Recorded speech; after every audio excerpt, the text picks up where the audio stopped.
All right, here we go again. Another FTP podcast. We got plenty of good stuff. We got NBA draft. We'll talk where I messed up in my finals picks. Talk the whole series. We'll look back at that. We got plenty of stuff. And as always, we have our moment in sports history at the tail end of this. Stick around. Plenty of good stuff. All right after the break, we'll get things rolling in the right direction. This is the FTP Podcast.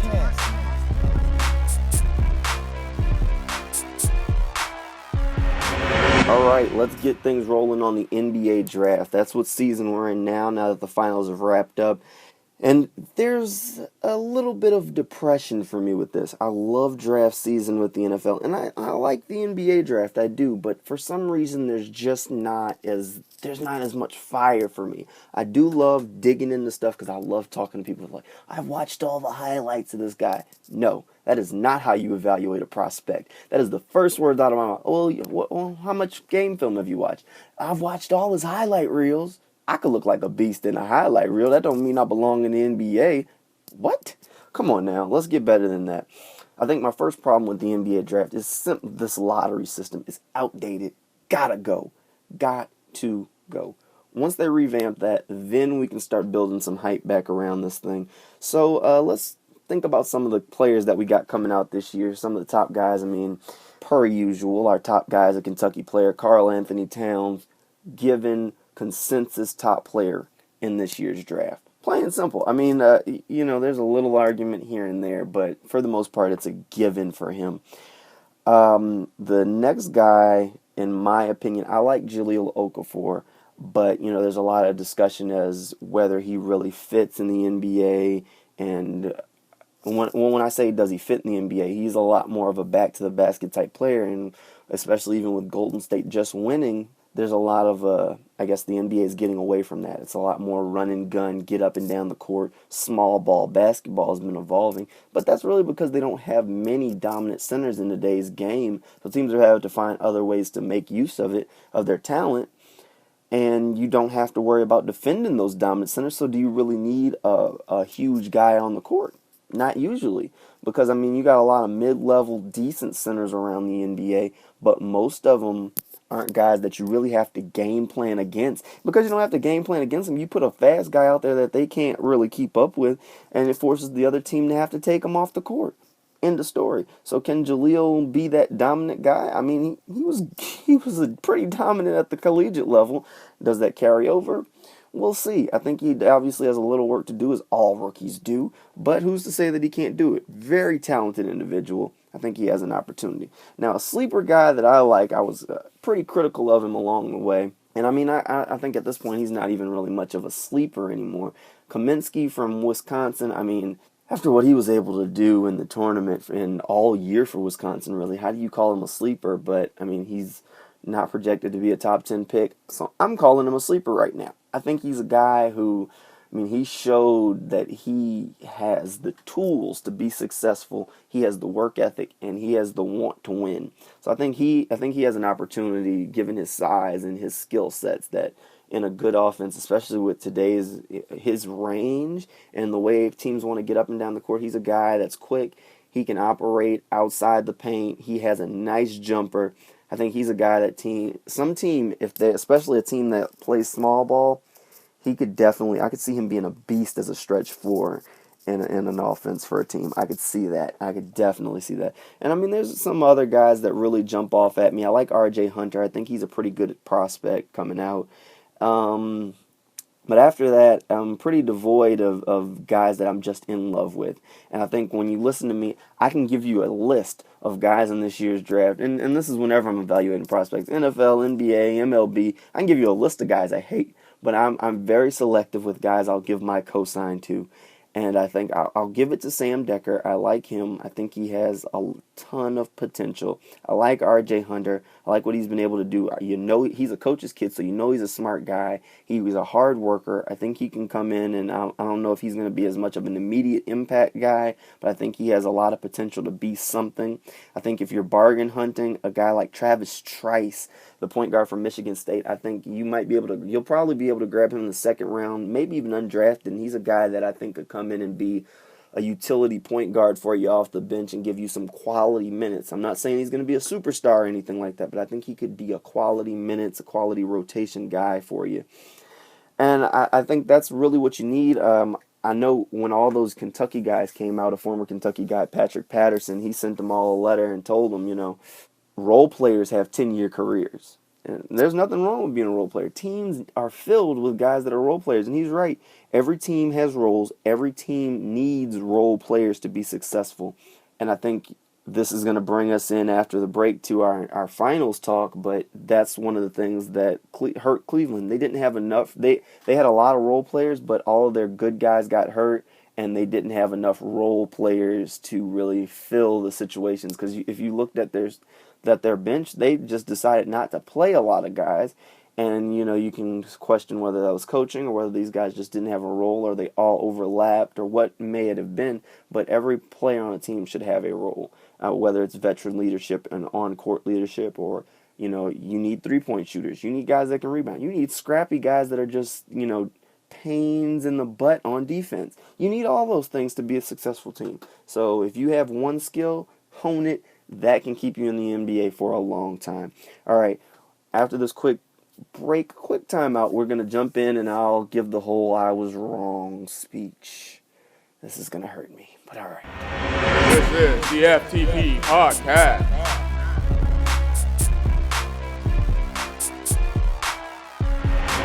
All right, let's just go on ahead, and I know it's going to get put in here anyway. Let's get it over with. Go on ahead and put the soundbite where I made my prediction for the finals. I am not a historic LeBron fan. I have hated that man since he left Cleveland. I thought that whole decision thing was foolishness.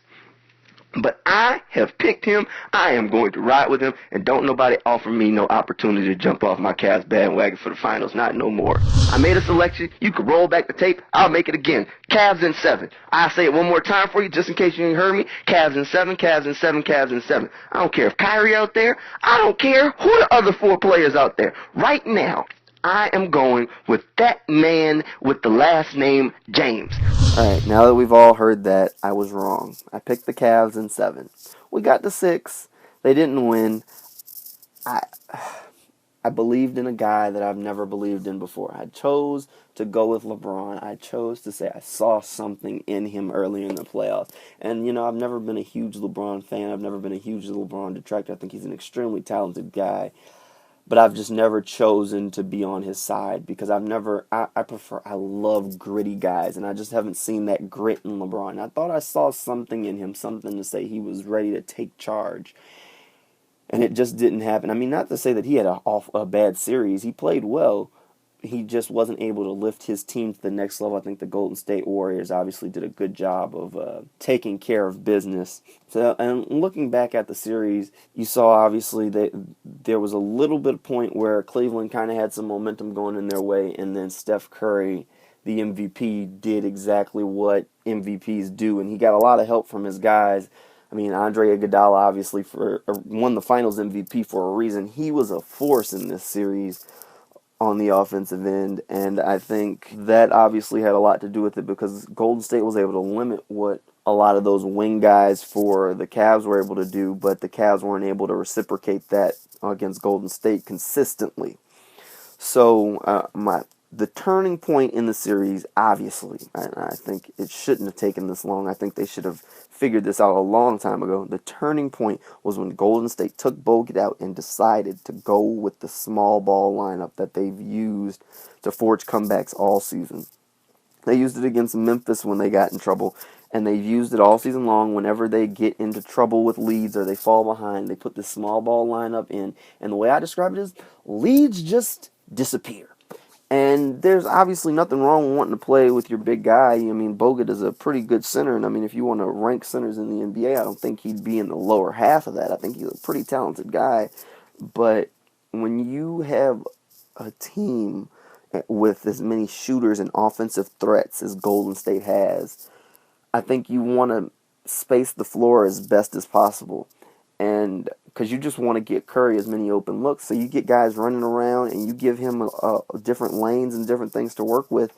It's hard. And especially you look at what the Cavs had on their roster. They were scared for whatever reason to play a lot of their guys down the bench. So they never really were able to adjust, leaving their big guys in a situation when they're running around with Draymond Green, trying to figure out how to stop them. They're running around with Andre Iguodala, giving these guys a matchup. And that's what sports is all about. It's all about creating mismatches. One thing that may sound a little bit crazy, and I know obviously this couldn't happen, I would have loved to have seen like Game 6, it's all in one. Obviously LeBron was doing a ton on the offensive end, but after his "I'm the best player in the world" comments, I would have loved to have seen him like halfway through that game saying, especially when Curry or Iguodala was going the way they were going, I'd have loved to have seen him saying, you know what, give them to me.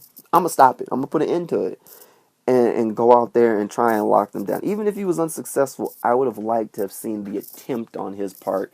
And obviously, but he was having to carry the team offensively, so that would have put a burden on him.